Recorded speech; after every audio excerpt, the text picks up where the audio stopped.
আপনাদের মাঝে সুন্দর আর একটা ভিডিও নিয়ে আসলাম। পাম বাগান মালয়েশিয়ার দরিয়ান বাগানের ভিতর দিয়ে যে গরুগুলা খেয়ে বেড়ায় তারই একটা ভিডিও, ছোট্ট একটা ভিডিও আপনাদের দেখাই। গরুগুলা দেখছেন কত বড় বড় গরু আপনার এই পাম বাগানের ভিতর দিয়ে খেয়ে বেড়ায়। এই দেখতে পাচ্ছেন, আমায় ভিডিও করতেছি, হঠাৎ দেখতে পারছে। আমি তো মনে করছি আমাকে আক্রমণ করে কিনা। অনেক বড় বড় গরু আমাদের দেশে যেমন এগুলার মালিক আছে, এই দেশেরও মালিক আছে, কিন্তু আমাদের দেশে কিন্তু গরুগুলা আপনার বেঁধে রাখে গোয়াল ঘরে অথবা বাইরে খামার তৈরি করেই করে, কিন্তু এখানে তেমন না।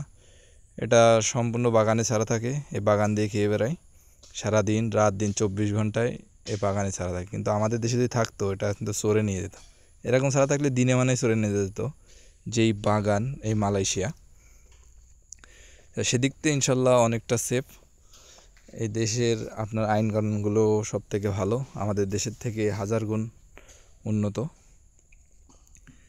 কারণ দেখতে পাচ্ছেন কী পরিমাণে ঘাস, কারণ এখানে আমাদের দেশে কত যত্ন করে তারপরেও কিন্তু গরু বানানোটা অনেক টাফ ব্যাপার, মোটা তাজা করা অনেকটা কষ্টকর। কিন্তু এখানে দেখেন এই ছাড়া থাকে, ওদের মতোই খেয়ে বেড়ায় আপনার যে ঘাস, এই শুধু ঘাসই খায়। আমাদের দেশে কত প্রকার খাবার দিয়ে তাই গরু তৈরি করা লাগে, কিন্তু এখানে তেমন না।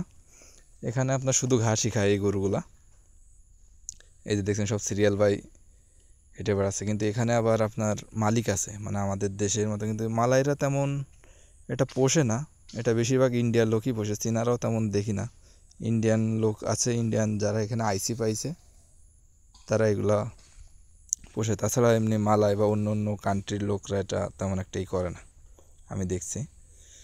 তা অন্য কোনো ডিস্ট্রিক্টে করে কিনা আমি জানি না, কিন্তু আমি যেখানে দেখছি এখানে বেশিরভাগই দেখছি ইন্ডিয়ারাই করে। তাই আমি হঠাৎ একটু দেখলাম যে একটু ভিডিও করি। তা আমার কাছে খুব ভালো লাগলো গরুগুলো দেখে, কিন্তু আমাদের দেশে এতটা যত্ন করে কিন্তু গরুটা এমন হয় না। যাক, ভিডিওটা কেমন হয়েছে অবশ্যই সবাই জানাবেন, আর যারা এখনও চ্যানেলটা সাবস্ক্রাইব করেন নাই অবশ্যই সাবস্ক্রাইব করে নেবেন। সবাই ভালো থাকবেন, আল্লাহ হাফেজ।